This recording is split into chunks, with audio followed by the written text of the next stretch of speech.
Welcome back, guys. Today we have this Craftsman Snowblower SB410, the 24-inch auger. We got a problem here with the carburetor, so I'm going to show you guys how to take it off. And for those that don't know, the carburetor is located under this, so this has got to come out. And let's get started. First things first, we're going to remove the choke lever. What we're going to do is we're going to pry up just like that. And then you're going to pull this stop lever. And then this will probably take a little bit. But what you want to do is you want to pull this outward. Sometimes pliers will leave a mark right here. So if you want, grab a rag and then put it over and just pull. Just like that. Then what you're going to do is you'll find a couple 10mm bolts all around. We'll start with the side.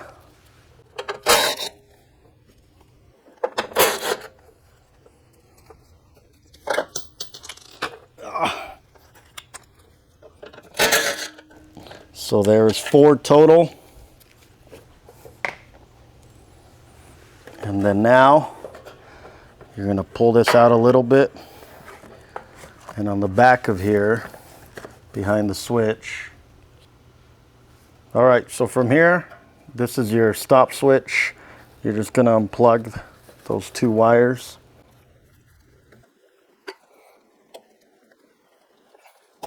Just like that. And then the primer hose. Let's pull it out from here, actually.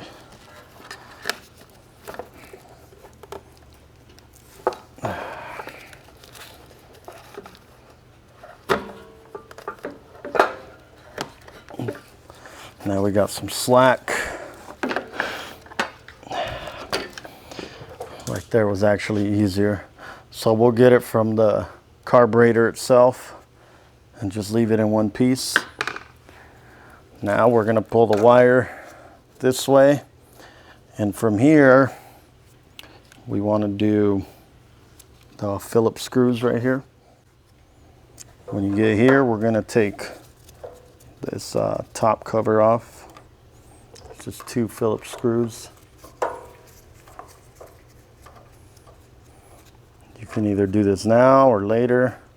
I'm just going to do it now to get it out of the way. And then you will have a hose right here. So if you don't have a fuel shut off like this, you're going to take that hose up, the hose clamp, and turn it a little bit.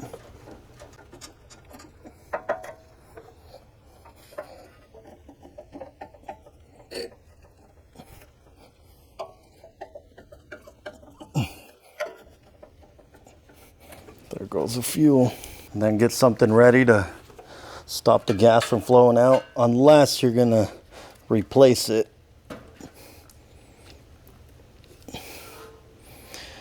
Just like that. And then you have 2 10mm nuts right here.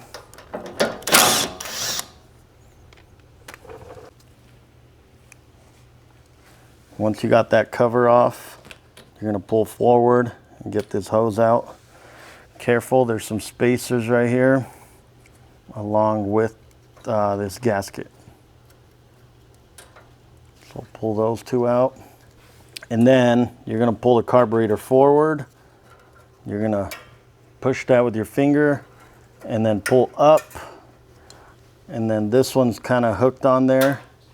So I went to grab this pick. That's also a hook, so this will make it a little easier. Just pull up like that. Now you can pull the whole thing forward and it should come out. So now we're going to go to the bench and take it apart. So for the carburetor, I'll take a 10mm, get this middle one out. You can usually drain the gas just through here. Let me see. And there is a gasket right there. And then this one's still fairly clean. Here's where your float is at. This should be able to pop out. Just got to pull it one direction. Okay, so what you're going to do is pull this pin out. Just like that. And here's where your float is at. That's what it looks like. And then now in here is where your main jet is. Get a skinny screwdriver. These icons work perfect.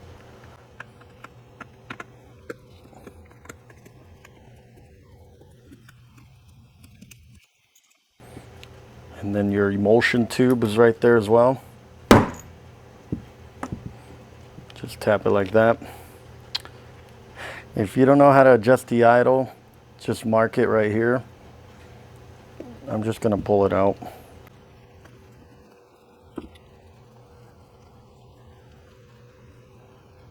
That way you can pull straight up. And then if you can take this gasket out, if you're gonna be reusing it, try to save it as much as you can. Then if not, you're ready to put it in a ultrasonic tank. So I'm gonna go ahead, put the emulsion tube, the entire carburetor, and then the main jet. Once you got it in, you're gonna put it in for about 30 minutes.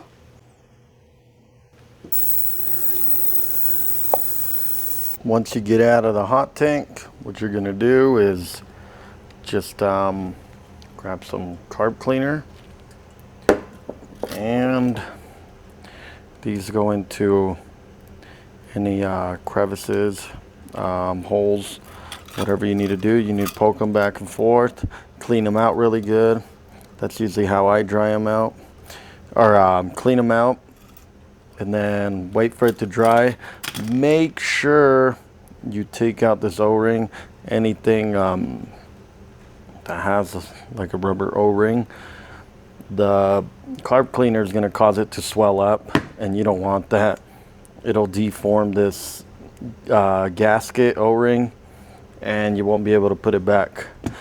But I already did that off camera, so I'm going to go ahead and put this back together. I'm going to start off this emulsion tube, put that down. Let me just show you again. This side in, push that, and then a good trick to always know is turn left so it falls in place, and then go ahead and tighten it.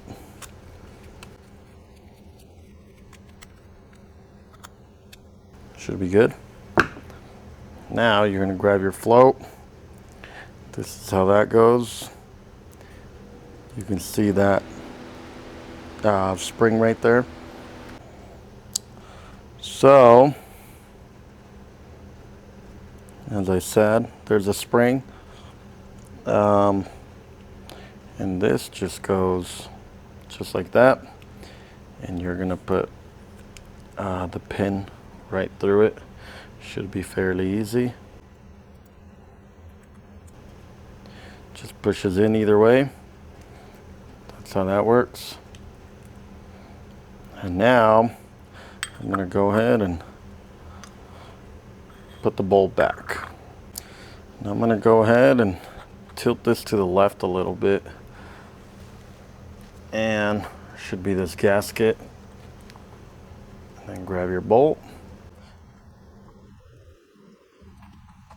Go ahead and turn it in. Tighten it up.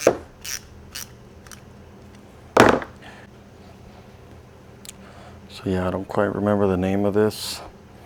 I'll just call it a jet. And what you're gonna do is you're gonna push down on there. Just like that.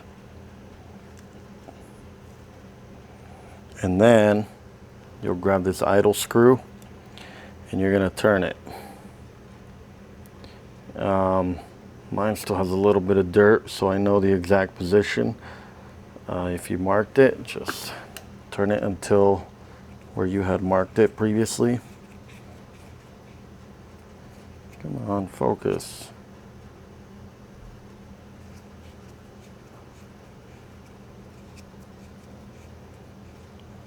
And then that should be it. This is ready to put back together.